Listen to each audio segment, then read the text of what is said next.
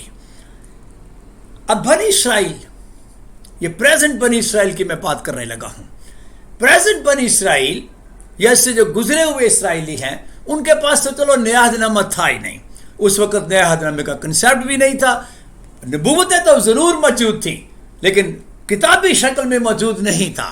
نہ وہ اس طرح کا جس طرح ہم پڑھ رہے ہیں نیا عہد نامہ ان کے پاس اس طرح کی شکل کا نہیں تھا. وہ صرف استثنا کی کتاب پڑھتے تھے, اور استثنا کی کتاب میں واقعی یہ لکھا ہوا تھا کہ خدا نے ابراہم سے محبت رکھی ہے, اسحاق سے اور یعقوب سے محبت رکھی ہے, اور ان کے سبب سے ان کی اولاد سے بھی محبت رکھی ہے. اور میں چاہتا ہوں کہ اس کو پڑھ دیں.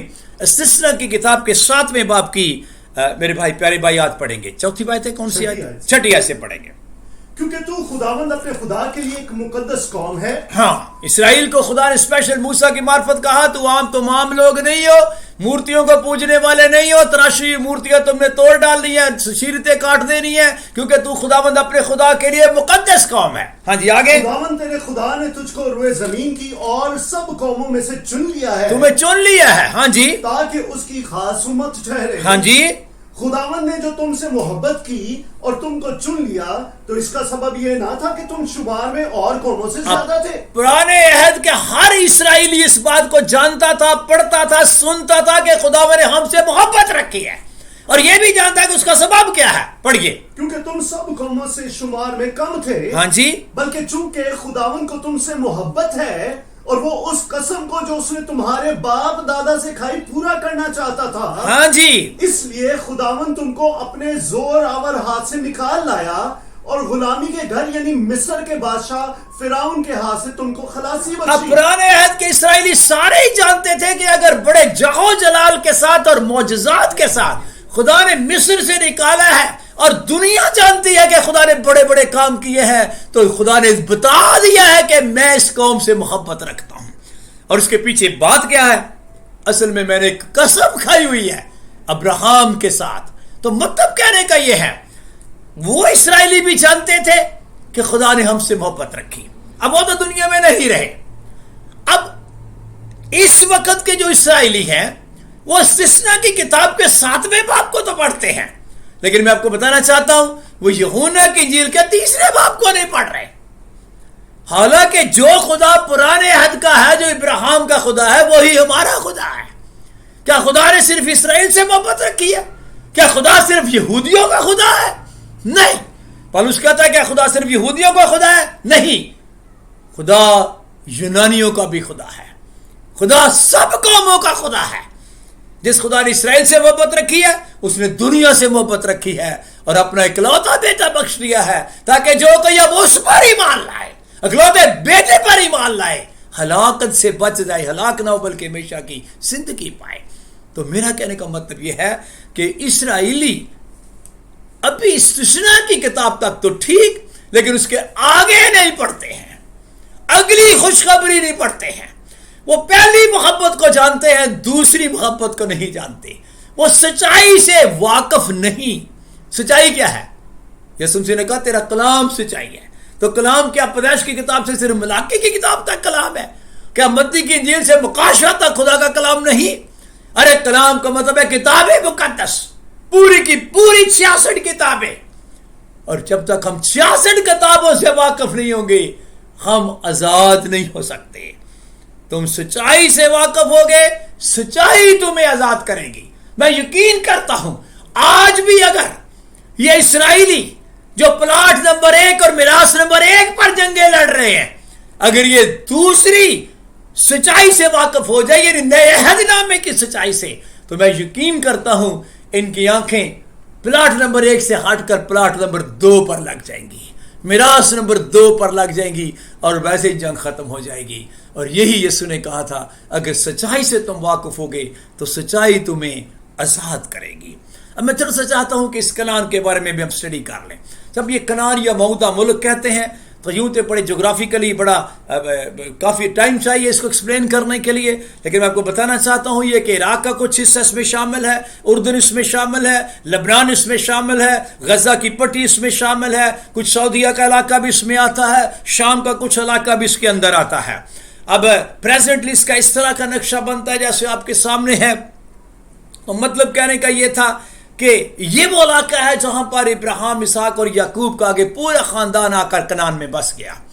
اور آپ جانتے ہی ہیں، میں تھوڑا سا ہسٹری بھی چاہتا ہوں کہ ہم سیکھ لیں کہ اس کنعان کے اندر ہی یعقوب کے 12 بیٹے تھے، جن میں سے ایک چھوٹا بیٹا پیارا یوسف تھا، جس کو اس کے بھائیوں نے بھیجا تھا اور اپنے بھائیوں کے ہی ہاتھوں سے بکا اور مصر میں غلام بن کے چلا گیا، لیکن خدا نے اسے سر بلند کیا اور وہاں پر مصر کا دوسرے درجے کا حاکم بن گیا۔ اب جانتے ایک بہت بڑا کال پڑا، جب کال پڑا تو کال بہت بڑا کال تھا، کنعان میں بھی پڑا، مصر میں بھی پڑا، اور کس پتا چلا کہ مصر میں غلہ ملتا ہے؟ یعقوب نے بھیجا کہ بچوں جو پتا چلا ہے کہ مصر میں غلہ ملتا ہے، جب اس کے بیٹے لینے آئے تو بعد میں ایک دو چکر جب لگے تو بعد میں پتا چلا کہ وہ ہمارا تو اپنا بھائی یوسف وہاں پر دوسرے درجے کا حاکم ہے۔ تو یوسف نے کہا میرے باپ کو بھی لے آؤ اور اپنے بچوں کو بھی لے آؤ۔ تو یوں یہ پورا یعقوب یعنی بنی اسرائیل کا گھرانہ کنعان سے چلا اور مصر کے اندر آ گیا۔ اب جانتے ہی ہیں مصر کا جب حاکم جو فرعون تھا وہ مر گیا، اس کے بعد یوسف بھی مر گیا اور نیا فرعون آ گیا، وہ نہیں یوسف کو جانتا تھا، بنی اسرائیل کو نہیں جانتا تھا، لہٰذا اس کی نئی پالیسی کے سبب سے اس نے اس بنی اسرائیل قوم کو مصر کے اندر غلام بنا لیا۔ یہ خدا کے حضور روتے رہے غلامی میں، دکھ اٹھاتے رہے، تکلیفیں اٹھاتے رہے۔ کلام کہتا ہے 430 سال یہ غلامی میں رہے، اور جب ان کا رونا خداوند نے سنا تو خدا نے ایک عجیب طور پر اپنے بندہ موسیٰ کو چنا۔ اب ساری باتیں جانتے ہی ہیں، موسیٰ کے وسیلے خدا نے مصر میں سے ان کو نکالا، کلثم سے گزارا، اور کرتے کرتے کوہ سینا پر لایا، پھر اس کو شریعت دی، اور پھر موسیٰ ان کے ساتھ 40 سال تک بیابان میں بھی رہا اور ملک کنعان تک ان کو لایا۔ لیکن کنعان کے پاس آ کر ہارون بھی مر گیا اور موسیٰ خود بھی مر گیا، اور اس کے بعد خدا نے موسیٰ کے مرنے کے بعد یشوع کو کہا۔ یشوع کی کتاب کے پہلے باب کی پہلی آیات میں لکھا ہوا ہے، اور خداوند کے بندہ موسیٰ کی وفات کے بعد ایسا ہوا کہ خداوند نے اس کے خادم جو موسیٰ کا ہی خادم تھا نون کے بیٹے یشوع سے کہا بیٹا میرا بندہ موسیٰ مر گیا ہے، سو اب تو اٹھ اور سب لوگوں کو ساتھ لے کر اس یردن کے پار اس ملک میں چلا جا، یعنی وہ ملک جسے میں بنی اسرائیل کو دیتا ہوں۔ تو یہ یشوع تھا جس نے بڑی قدرت کے ساتھ اور خدا کی مدد کے ساتھ سب سے پہلے یرہو کو فتح کیا، اس کے بعد اس نے 31 بادشاہیوں کو مارا اور وہ تقسیم بنی اسرائیل کے 12 قبیلوں میں تقسیم کر دی۔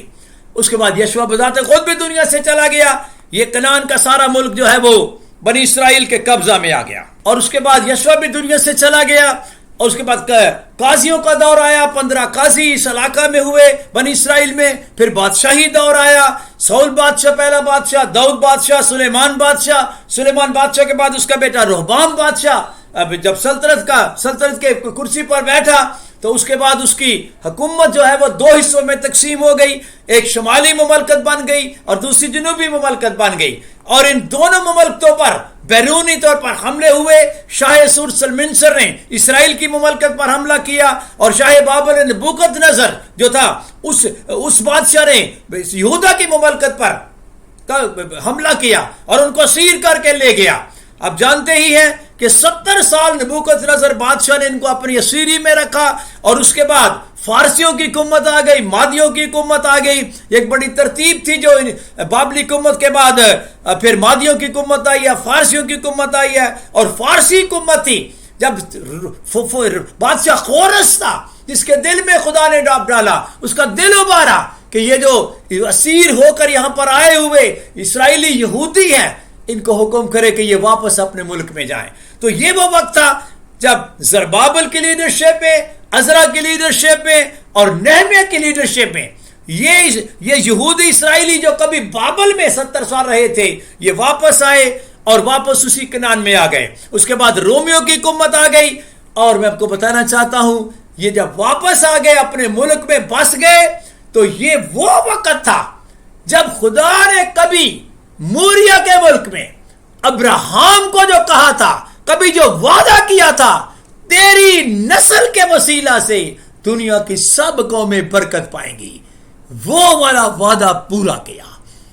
پولس رسول کہتا ہے جب وقت پورا ہو گیا، جب وقت پورا ہو گیا تو خدا نے اپنے بیٹے کو بھیجا جو عورت سے پیدا ہوا اور عین شریعت کے مطابق یعنی پیش گوئیوں کے مطابق پیدا ہوا۔ تو مطلب کہنے کا یہ ہے اسی اسرائیل کے اندر میرا خداوند یسوع مسیح آیا۔ اب اسی اسرائیل کے اندر آنے کا مطلب یہ ہے اسی علاقہ میں میرے خداوند یسوع مسیح کے والدین کا ذکر ہے، یہیں پر ساری اس کا بایو ڈیٹا پڑھتے بھی ہیں اور آپ جانتے بھی ہیں یسوع مسیح کی پیدائش کے بارے میں، یسوع مسیح کے تربیت کے بارے میں، یسوع مسیح کے بڑا ہونے کے بارے میں، اس کے بپتسمہ لینے کے بارے میں، اس کی تعلیم کے بارے میں۔ یہی وہ علاقہ ہے جہاں میرا خداوند صرف پیدا نہیں ہوا، بڑا بھی، اور اس کے بعد وہ مقبول بھی ہوا اور یہاں پر تعلیم دیتا رہا، بڑے بڑے معجزے کرتا رہا۔ 3 سال تک دنیا اس کے معجزوں کو دیکھتی رہی، اس کی تعلیم کو سنتی رہی۔ یہی وہ اسرائیل ہے جہاں پر میرا خداوند یروشلم شہر میں جو اس کا اپنا ہی شہر تھا، یہاں پر وہ مصلوب بھی ہوا، مر گیا، دفن ہوا اور زندہ بھی ہو گیا۔ اسی شہر میں ہی، شہر کے ساتھ ایک زیتون کا پہاڑ ہے جہاں سے میرا خداوند آسمان پر بھی اٹھا لیا گیا، وہ بھی یہی اسرائیل ہے۔ یہ سب یہودیوں کا علاقہ ہے۔ میرا بذات خود خداوند یسوع مسیح بھی یہودی تھا، اس میں کوئی شک و شبے کی گنجائش نہیں۔ تو میرا کہنے کا مطلب یہ ہے کہ میرا خداوند 3.5 سال تقریباً یہاں پر رہا، اس نے 12 شاگرد تیار کیے اور جب آسمان پر جانے لگا تو ان کو سارا بتایا، ان کو آلریڈی پتا تھا، ان کا ذہن بھی کھول دیا، ان کو کہا تم ایسا کرو، اب سب خلق ساری دنیا میں جا کر ساری خلق کے سامنے انجیل کی منادی کرو۔ جو اس خوشخبری پر ایمان لے آئے اور لے لے بپتسمہ وہ نجات پائے گا۔ اب سنیے جی بڑے دھیان سے میری بات، میرا خداوند پہلے اسرائیل میں ہی سب کچھ، ان کی آنکھوں کے سامنے سب کچھ ہوا، پہلے وہ اپنوں کے پاس ہی آیا، لیکن کلام کہتا ہے اس کے اپنوں نے اسے قبول نہ کیا، لیکن جتنوں نے اسے قبول کیا ان کو اس نے خدا کے فرزند بننے کا حق بخشا۔ تو مطلب کہنے کا یہ ہے کہ میرا خداوند اپنے شاگردوں کو حکم دے کر آسمان پر اٹھا لیا گیا۔ اب وہ جگہ جگہ منادی کرتے رہے اور اب بھی منادی ہوتی جا رہی ہے، لوگ یسوع مسیح پر ایمان لا رہے ہیں، بپتسمہ لے رہے ہیں، اور یہ سب کچھ کر کے ہو کیا رہا ہے؟ اصل میں ہو کیا رہا ہے؟ جو یسوع مسیح پر ایمان لا رہا ہے وہ کیا کر رہا ہے؟ جو بپتسمہ لے رہا ہے وہ کیا کر رہا ہے؟ ارے بھائی، جو یسوع مسیح کے کفارے پر ایمان لاتا ہے، جو اس کے نام سے بپتسمہ لیتا ہے، وہ یسوع مسیح میں شامل ہو جاتا ہے، اور یسوع مسیح ابراہیم کی نسل ہے۔ اب یسوع مسیح ابراہیم کی نسل، اب سب سے پہلے تو وہ نجات یافتہ ہو جاتا ہے، نجات کی برکت میں شامل ہو جاتا ہے۔ پہلے نمبر پر زمین پر وہ نجات کی برکت میں شامل ہوتا ہے، اور اس کے بعد میرا خداوند جب آئے گا تو یاد رکھو وہ پلاٹ نمبر 2، وہ میراث نمبر 2، وہ نیا یروشلم جو آسمان پر ہے، جو عالم والا پر ہے، اس کا بھی شریک ہو جائے گا، جس کے بارے میں یسوع نے کہا تھا میں جاتا ہوں تاکہ تمہارے لیے جگہ تیار کروں۔ تو یہ ہے ساری پلاننگ میرے خداوند کی۔ اب اگر کوئی شخص ابراہیم کی نسل کا بن جائے، مسیح کا بن جائے، تو وہ کہاں پہنچ جاتا ہے؟ میں شاید کو چاہتا ہوں پڑھوں غلطیوں کے نام پولس رسول کا خط، اس کا 3 باب اور اس کی 27ویں آیت ہے۔ میرے بھائی بڑی تسلی کے ساتھ آپ کے سامنے اس کا ورد کریں گے۔ جی، تم سب جتنوں نے مسیح میں شامل ہونے کا، ہاں جی، غلطیوں کے نام پولس رسول کا خط، اس کا 3 باب اور اس کی 27ویں آیت ہے۔